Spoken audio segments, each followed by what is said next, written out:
Hello everyone, my name is Laura Villalobos, WISA's Community Manager, and I would like to welcome you to this WISA's webinar with Annie from AWS on the topic of why continuous compliance is important. But before we start, I'd like to introduce a little bit more about the WISA's organization. We often go by our acronym WISAs, as in We Sisters, because that's exactly what we are, a global cyber sisterhood. We are a 501c3 with over 7.5 members in 70 countries. WISAs is a premier organization with global reach dedicated to bringing together women in cyber. Our mission is to recruit, retain, and advance women in cybersecurity. All of our programs and initiatives are made possible by our supporting strategic partners such as AWS. We have our professional fields, student chapters, volunteer committees, mentor-mentee program, job boards, member forums, and much more. You can view our training programs and initiatives at our website at www.wisas.org. To learn more about different ways to get involved with the WISAS community. We all of our wonderful initiatives for strategic partner, our tier one partners being Akamai, Amazon, Battelle, Bloomer, Carnegie Mellon, University Software Engineering Institute, Cisco, Fortinet, Google, Lockheed Martin, Meta, Microsoft, Optum, Sandia National Labs, and Sentinel One. As a reminder to ask questions throughout the webinar, you can put them in the chat and the presenter will answer them at the end. We have the experts here today and we'll look forward to hearing from you in the audience. If you haven't done so already, be sure to subscribe to our WISAS newsletter at wisas.org to stay up to date on any upcoming WISA events and trainings. And with us today, we have Annie from AWS on the topic of why continuous compliance is important. Hello, everyone. My name is Anindita Chatterjee, and thank you for the introduction, Laura. I also go by Annie. I have been with Amazon Web Services for more than a year, and my focus is on security assurance and compliance for new AWS regions globally, as well as on internal mechanisms for regulatory and industry engagements.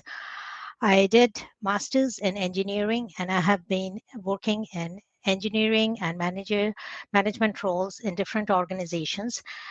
And my information security journey started about 8 years ago at a leading data center provider where I managed compliance and customer experience. I'm extremely excited to speak at VISA's forum about continuous compliance. So, to get started, these are the topics today. I will start with the very basics, going over some key terms and how they relate to each other, key roles and responsibilities. And next, I will dig into the details of how an approach, how security compliance and assurance can be achieved. Then I will talk what continuous compliance is and why it is important. And finally, I will give you an overview of cloud security and compliance related to AWS, where you can see all the uh, approach that I will be discussing in the first part of my presentation, how they stitch together and how we can achieve that continuous compliance on cloud security. So let's get started. I will change my layout a little bit here so that you can see the full screen. Um, okay.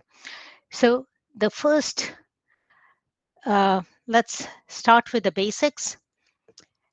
And to meet compliance, we first need to understand the requirements and the customer expectations for the organization. Compliance requirements can vary based on jurisdictions where the business is operated and where the customers are located, as well as the industries that the business serves. Requirements can be set by laws, which are mandated by government authorities, or regulations like non legislative requirements like PCI DSS, which I have listed here, Payment Card Industry Data Security Standard. This is mandated by major credit card companies for organizations handling or hosting payment card data. Laws and regulations can often be um, pretty confusing and overlapping. So, to ensure that we properly understand the obligations and the requirements and the implications, uh, it is always advisable to involve legal counsel. Other than laws and regulations, there are frameworks and standards which are not mandatory. However, some industries customers may expect compliance to certain specific frameworks. For example, ISO 27001 for information security information systems security. It is pretty much a requirement for any organization that hosts or processes any kind of customer data. Finally, depending on the business and the customer base, organizations might need to comply to some specific licensing or contractual requirements. Once we know all the requirements, we prove compliance by demonstrating consistency with the applicable laws, regulations, and standards and other requirements for our organization. Here, I would like to mention another key term, which is kind of overlapping and really an umbrella term, which is security assurance. It is a measure of confidence that the controls of an information security system accurately enforces the security policy. Demonstrating compliance to applicable laws, regulation, and any other requirements also provides this confidence. So, compliance and security assurance are pretty much overlapping and go hand in hand. However, it is important to know that compliance is something you have to meet for which you are meeting the requirements for, and security assurance is not a requirement. Let's move on to the next topic, which is governance. I think I will change the layout a little bit so that you can see me. Okay, governance provides oversight to to the security function and aligns it to the business objectives of the organization. This includes or starts with putting in a risk management framework and prioritizing the risks that will be managed for the organization, assigning roles, responsibilities, and accountability, and ensuring that the security strategies, security decisions are consistent with applicable laws, regulations, standards, and any other requirements, adequately mitigate the risks, and enforces policies and other internal controls. Now that we have gone over the basics, I'll dive into the approach to achieve compliance. The primary goal, as all of you know, of information security is to maintain the confidentiality, integrity, and availability of the critical information that is handled by stored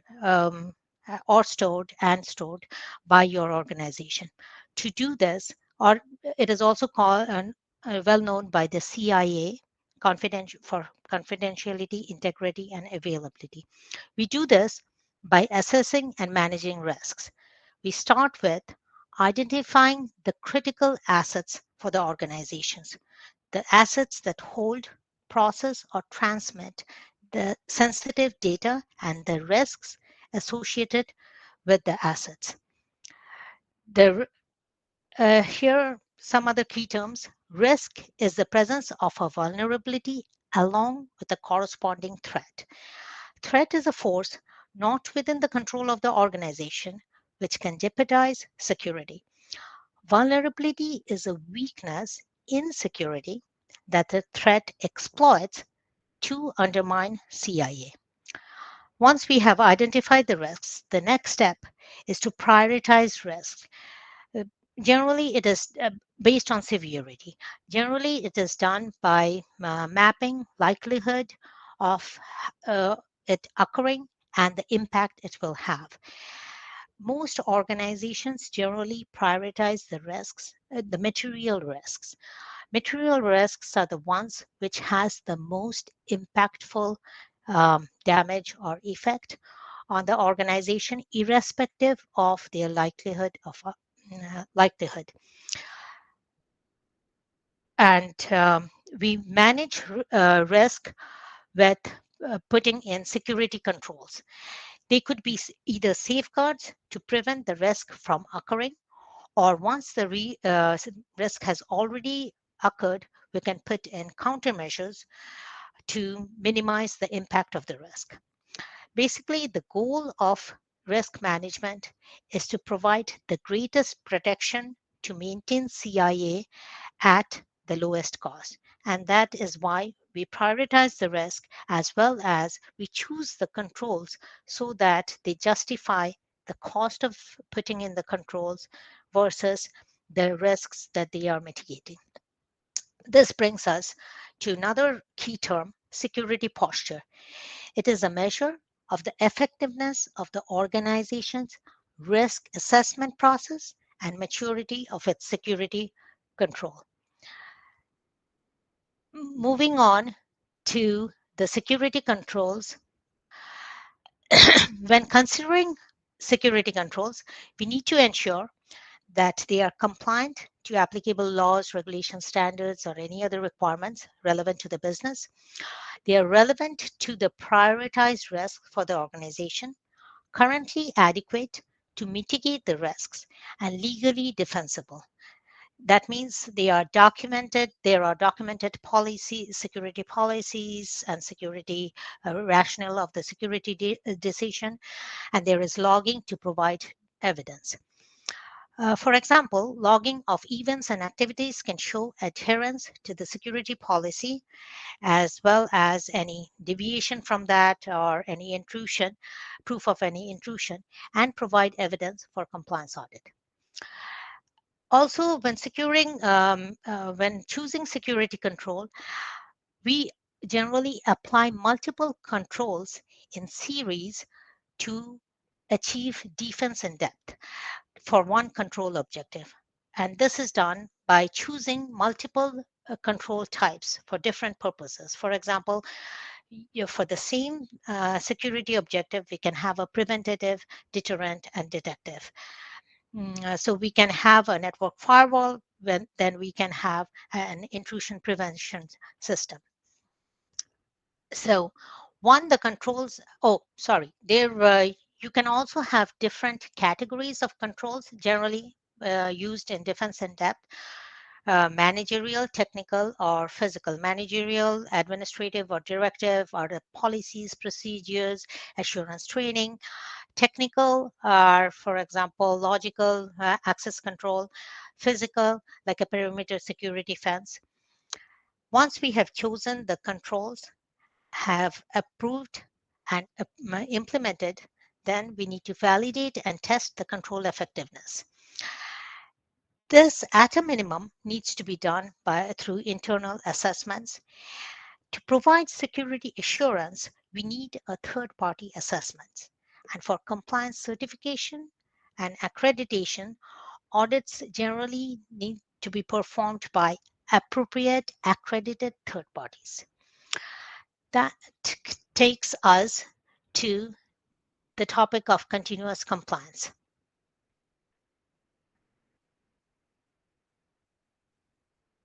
Okay, so before we go into continuous compliance, let's look at traditional compliance, which is generally driven by audit.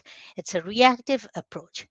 And since risk and controls assessment is a point of time action, with traditional compliance, there is always a possibility of not being able to identify and manage the risks that are developed during the period between two consecutive audits or assessments.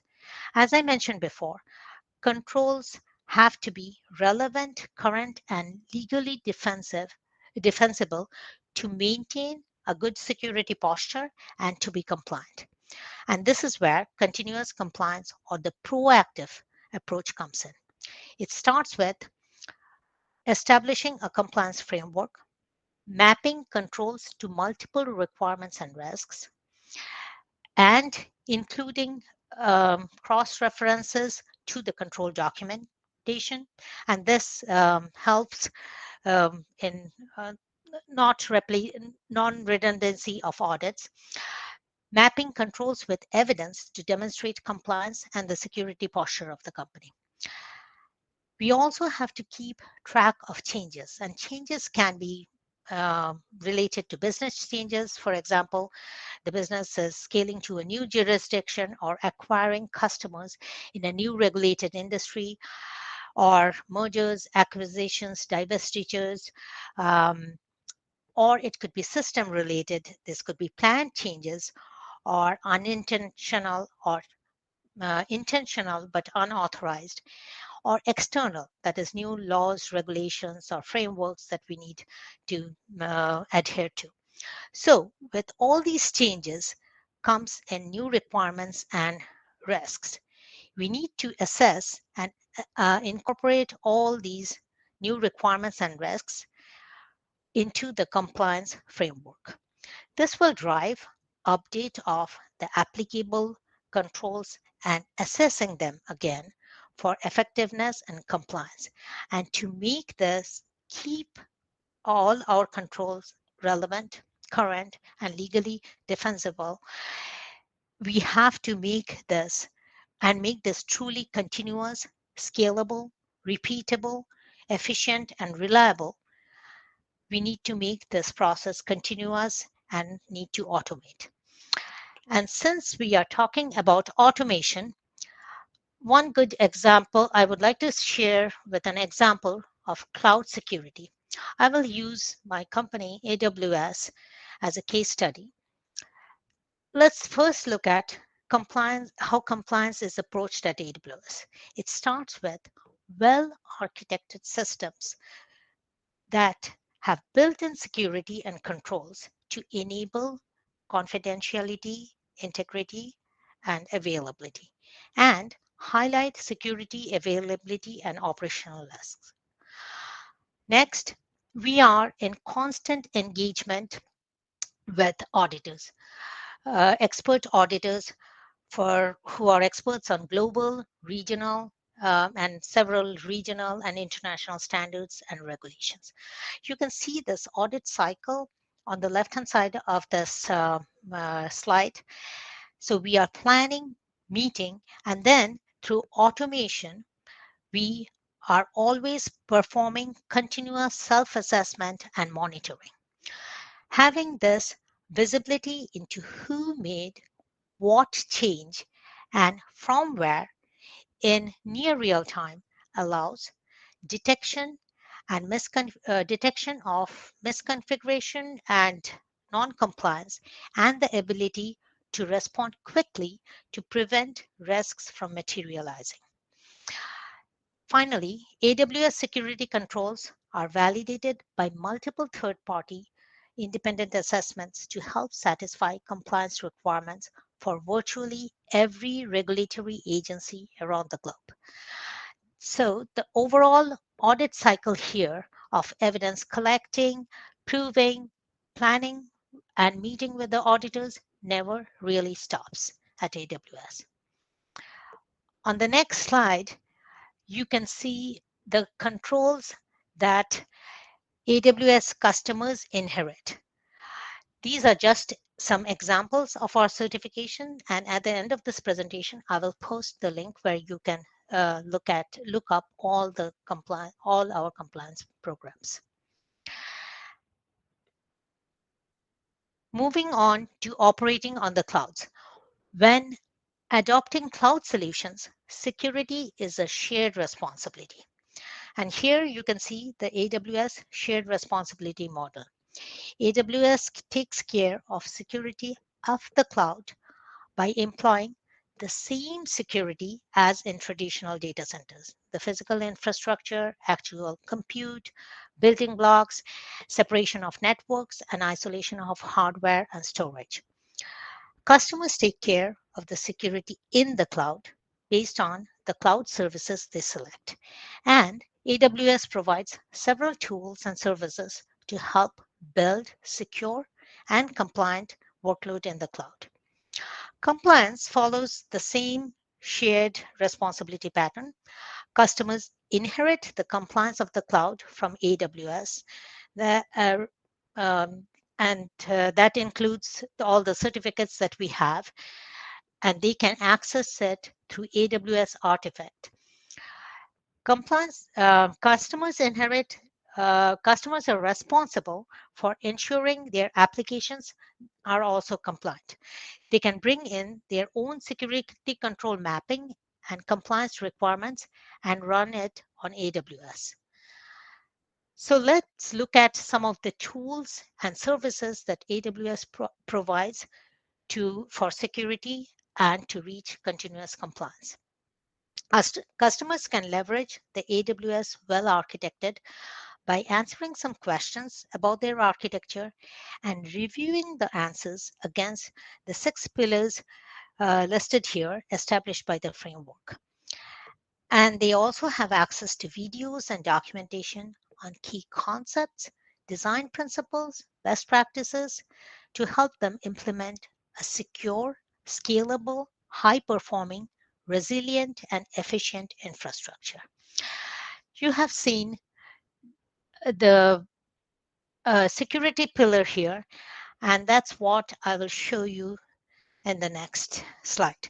We align AWS security services to the 5 epics of security well architected framework as shown here. These services can be integrated to apply defense in depth, detect and analyze security trends to identify the highest priority security issues. Those are those could become material risks, automatically investigate and take action, audit and maintain traceability of operations and risks, and thus support governance and compliance.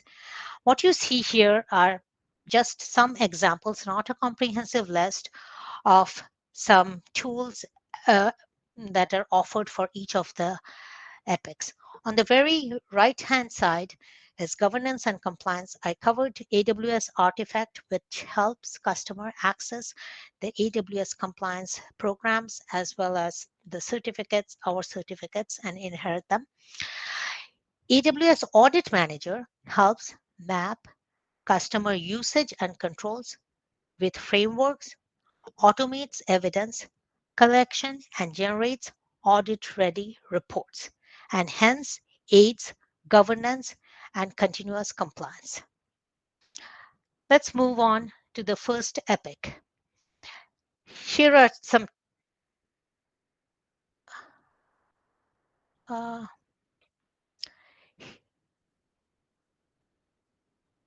here are some tools under the first epic. I will not, these are not again comprehensive, but and I will cover a few of them, a few important ones. So AWS Identity and Access Management, or AWS IAM, can be used to implement principle of least privilege and enforce separation of duties with appropriate authorization for each interaction across all AWS resources and services. Amazon Cognito allows user sign up, sign in, and access control to web and mobile applications. AWS Organizations allows policy-based management for multiple AWS accounts. AWS Secret Manager helps easily rotate, manage, and retrieve database credentials, API keys, and other secrets through their lifecycle. Moving on to the next epic, here are some AWS services and tools that help in detecting and analyzing security trends to help identify the highest priority security issues before they impact the business, thus improving their security posture and reducing the risk profile of the environment. For example, Security Hub can be used to centrally view and manage security alerts and automate compliance check of AWS as well as supported third-party partner services. Amazon Inspector automates assessments of vulnerability assessments of applications deployed on AWS. Amazon CloudWatch helps to collect metrics, monitor log files, sets alarms, and automatically reacts to changes. Hence, it can be used for auditing for audit purposes. It and to support compliance evidence. AWS Config is used to record and evaluate configurations of your AWS resources to enable compliance auditing, check against your uh, pre-designed configurations or preferred configurations, resource change tracking, and who made the changes, and security analysis. So this again helps in auditing and compliance. Moving on to the next epic, AWS provides again a slew of services that help to manage overall security of the infrastructure built on AWS. For example, you can provision an isolated section of AWS with Amazon Virtual Private Cloud or Amazon VPC and use AWS Network Firewall to apply security across all Amazon VPCs.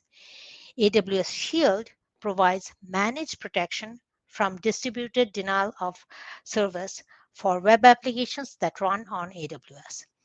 AWS Private Link provides private connectivity between your Amazon VPCs, supported AWS services, and on premise networks without exposing the traffic to the public internet. AWS Systems Manager can be used to easily configure and manage Amazon EC2 and on premise systems to apply OS patches, create secure system images, and configure secure operating system. Let's move on to data protection, which is the next epic. Similarly, AWS offers a suite of services to automate and simplify protection of data in transit as well as in rest. For example, with AWS Key Management Service or KMS, you can easily create and control the keys to encrypt your data. AWS, AWS Cloud HSM is a managed hardware security module on AWS Cloud. AWS Certificate Manager makes it easy to provision, manage, and deploy SSL TLS certificates for use with AWS services. And server-side encryption provides flexible data encryption options to use either AWS Service Managed Keys via AWS KMS or Customer Managed Keys. That brings us to the last epic, which is incident response. AWS also provides tools to automate some aspects of an incident response plan. And for compliance, having to demonstrate compliance, having and being able to manage having a good plan for incidents response and be able to manage incidents and recover from incidents is a big part of being able to show compliance. Here again, there are I have listed some of the tools and I'll go over some. For example, Amazon Detective provides visualization and analysis of security related relationships to help determine potential issues. The serverless event bus, Amazon Bridge, Amazon Event Bridge makes it easy to build event-driven applications and scale a programmed automated incident response. You can use AWS Security Hub to integrate third-party partner products, for example, ticketing, SIM, SOAR, SIM meaning security information and event management, and SOAR, security orchestration, automation and response, threat investigation, incident management, and GRC tools, governance, risk, and compliance tools to support security operations workflows and your compliance requirements. Finally, AWS Elastic Disaster Recovery helps with fast, automated, and cost-effective disaster recovery. I mentioned about our partner solutions and services, Apart from our own services and tools, we work with selected providers who have deep expertise in global technology and consulting and are known and trusted by our customers. In this slide, you can see the ones who specialize in delivering security and compliance solutions and services that cover the 5 epics that I talked about. For example, we talked about the detection. So there are the uh, detection services, there are security host and endpoint security, application security, network and infrastructure security, identity and access management, and then the vulnerability and configuration analysis, and finally, the logging, monitoring, and analysis for compliance. So as I wrap up the talk, I would like to, um, I would like, or I would hope, uh, one moment, I would hope to meet, can you see my screen? Hopefully. Um, I hope that you can take away these 3 important points regarding information security and compliance. First is that it is very important to understand and assess security requirements and customer expectations and the associated risks be relevant to your organization. And this should be done regularly and frequently. To keep pace with organization scaling, ever-changing security environment, regulatory and customer landscape, you need to have continuous compliance so that you can always keep your controls relevant, accurate, and legally defensible. And finally, I showed you how AWS infrastructure tools and services can help achieve this continuous compliance. They can give you some using the tools and also inheriting the compliance controls that AWS has in place for the infrastructure and services that you use. You can also use the automation to handle the risks, gather the evidence, and demonstrate the compliance of cloud operations. Here are some related resources that I kind of touched upon. First is the AWS compliance web page. Sorry, I did not move to the last slide. My apologies. In the compliance web page, you will get access to all the compliance controls that AWS has, and you can also look at you can look at your own requirements, compliance requirements, and I'm sure it is one of the many that we cover. Next is the well-architected framework for security pillars showing the 5 epics and each of detailing what each epic means and why it is important. And finally, I shared a lot of some tools with you for the security, identity, and compliance on AWS. Those tools, the details of those tools, products, and services are available on the last link. So, if there are any questions, I would like to take it now. Looks like I have a couple of questions. Hello. So the question is, what GRC tools do you use? We use our own GRC tools, and we partner with some um, uh, partners. We built our own GRC tools to automate evidence collection as well as mapping the controls to the frameworks, mapping the controls to the evidences. And we do not use any off-the-shelf GRC tools.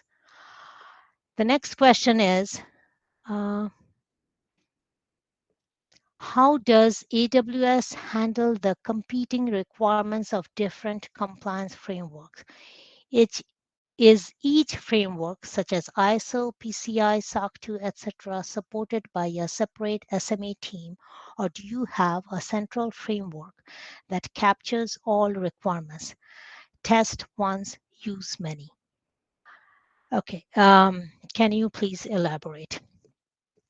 Well, our so we have a one framework which captures all the requirements, and at the same time we have different the question also had, do different SMEs handle different frameworks? We also have different SMEs for each of the framework. These are global frameworks, by the way: ISO, PCI, SOC.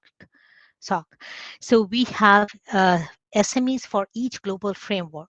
But the global audit team, for example, and the international audits teams who support each of the regional audits, they refer to the same framework, and all the controls are mapped to the different frameworks, and the evidences are also the controls are also mapped to the evidences. So we capture all requirements once, but we are not really testing once, use many. We are testing continuously, as I mentioned. We are testing continuously, and we are monitoring continuously. So when the audit cycle comes for, let's say it is the spring audit cycle for ISO, the evidence is already captured, which is needed. Another question is, what are the AWS sources for independent auditors and third-party validation? We use accredited independent third-party auditors, and we use compliant like audit firms who are who work on we who are accredited for each of the compliance. Hopefully that answers your question. How are you capturing evidence? We are capturing evidence by continuously monitoring access usage. For example, like who is accessing what service, what changes are being made, and who is making them at what time, and whether the changes were approved or not. And we are continuously capturing evidence by um, using some of the tools that let me go back to, or if you can refer to the slide where I talked about how we do the detection. So there are several tools that capture the evidence for each of the tools. Each of the services are built in with the security and the controls. And tools like Guard Duty, for example, it continuously monitors, alerts, and detects threats, and it is also capturing and logging it. What are the type of activities that you do to validate implementation of the controls?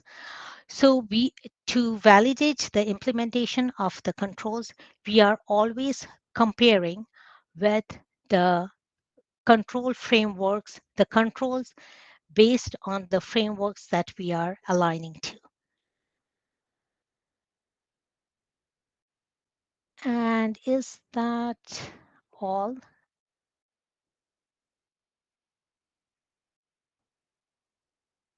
Um, I think that was all. Does that answer your question? And to validate the implementation of controls, also we have, let me show you the slide, maybe that will help. Let me go back to a slide.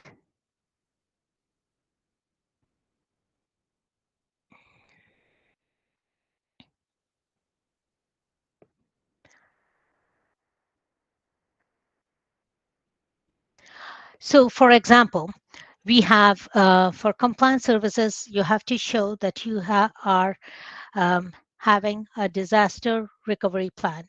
All all these Amazon detectives is always providing a visualization and analysis of the security related relationships, and it helps determine the potential issues. And Am- Amazon AWS Backup is centrally managing all and automating all backups. So we can demonstrate those through our controls.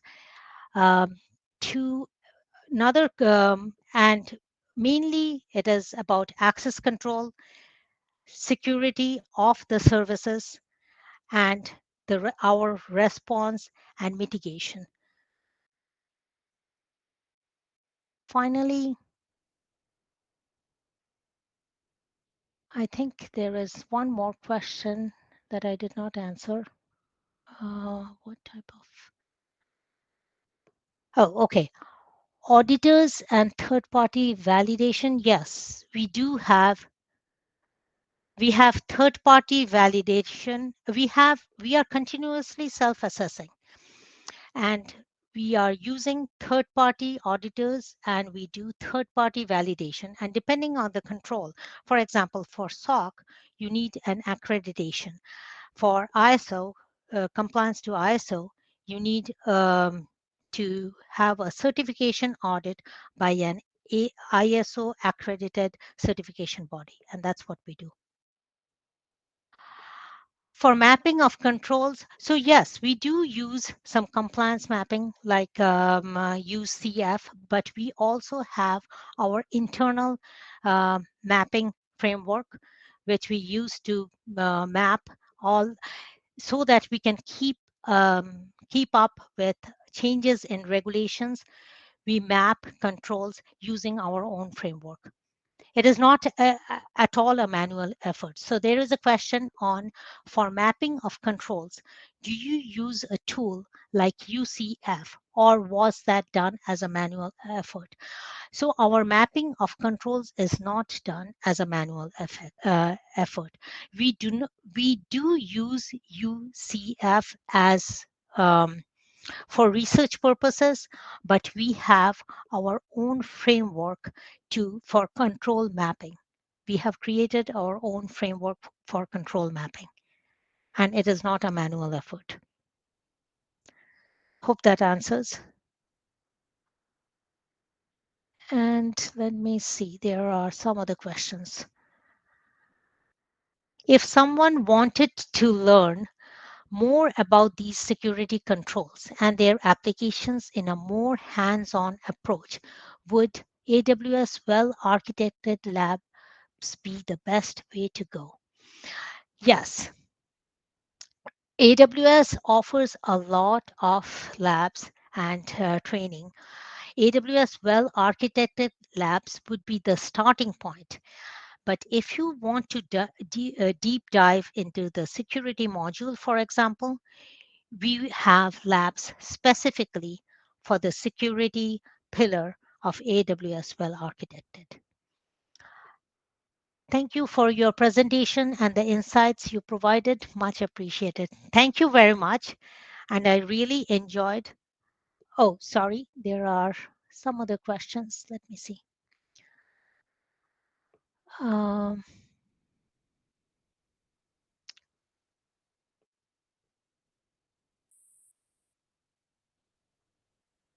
I have answered all the questions, I think. So thank you very much. I really enjoyed speaking at AWS and also answering your questions.